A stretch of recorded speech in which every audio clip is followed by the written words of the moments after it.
Hi, in this video I'm going to look at how you could make extra money from your pension pot, and it applies to anyone who's been saving money through their working lives into a pension pot and is now 55 or over, and you're now ready to start withdrawing money out from your pension. So the technique we're going to look at today is called pension recycling. And the basic idea of pension recycling is you take money out of your pension and then you pay it back in, and paying it back in, the tax man gives you an extra boost with a tax break, so your money grows and then you can withdraw it out again, and the circle keeps going round. Every time you pay it back in, you get a boost from the tax man. Now, pension recycling has been around for a long time. It's not a new thing, but the opportunities for it, I think, are growing now because of George Osborne's big pension revolution that he started to implement in April 2014, and there's going to be more changes coming through in April 2015. And with all these new changes, pension recycling, I think, will become a more attractive opportunity for many people. So just as a quick refresher on these pension changes, going forward, there's really going to be three main ways for withdrawing money from your pension pot. You'll be able to buy an annuity, good old-fashioned annuity, which most people buy now, and you buy an income for the rest of your life. Or you could do something called flexi drawdown, very similar to something called flexible drawdown that's been around for a while, where you leave your pension pot invested, but you withdraw varied amounts each year. And then there's a new way to withdraw money from your pension. It's called the UFPLS. That stands for, looking at my notes, the Uncrystallized Fund Pension Lump Sum. Now, in many ways, the UFPLS isn't that different from Flexi Drawdown, but it's better if you want to do this game of pension recycling. So you might well ask, how are we going to do this? How's it going to work? How are we going to make money? Well, here's an example.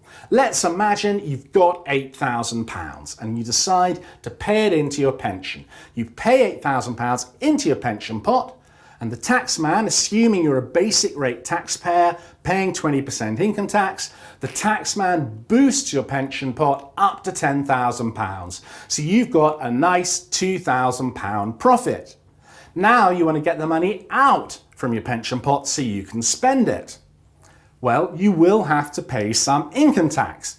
But with any withdrawal from your pension pot, there's always been the 25% tax-free lump sum.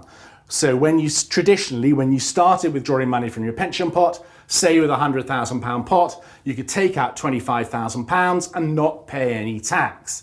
The beauty of the UFPLS, this kink, is instead of taking all of that tax-free lump sum up front, you can take a bit of it every time you withdraw money from the pension pot. So let's say you decide to withdraw £10,000 from the pension pot. Remember, we had £8,000 and the taxman kindly boosted it to £10,000 for us.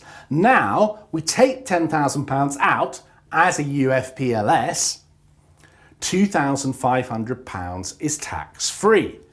The other £7,500 we've got to pay income tax on.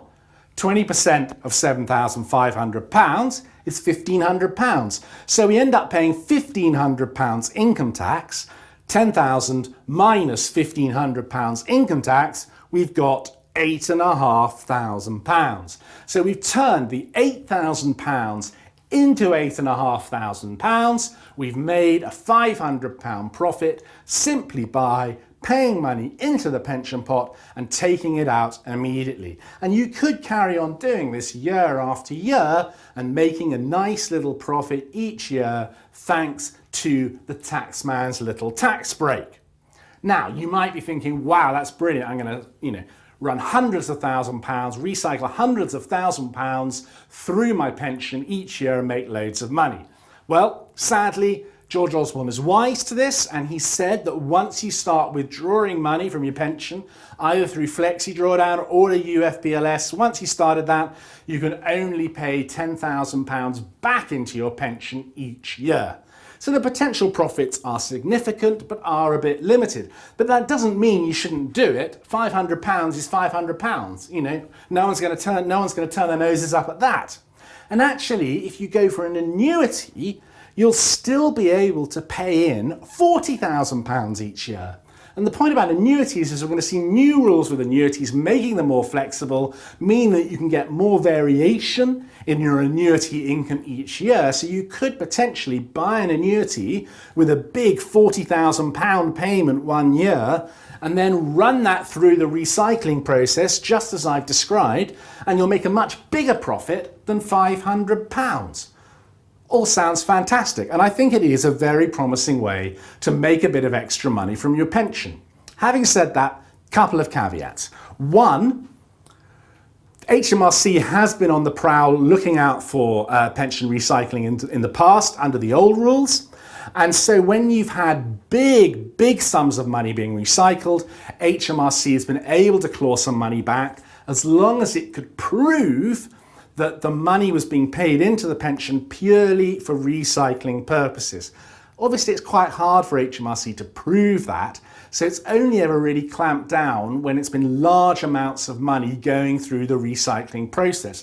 I'd be very surprised to see HMRC to start clamping down when the profit is only £500. But I could be wrong, and we could see clampdowns happening for relatively small sums of money.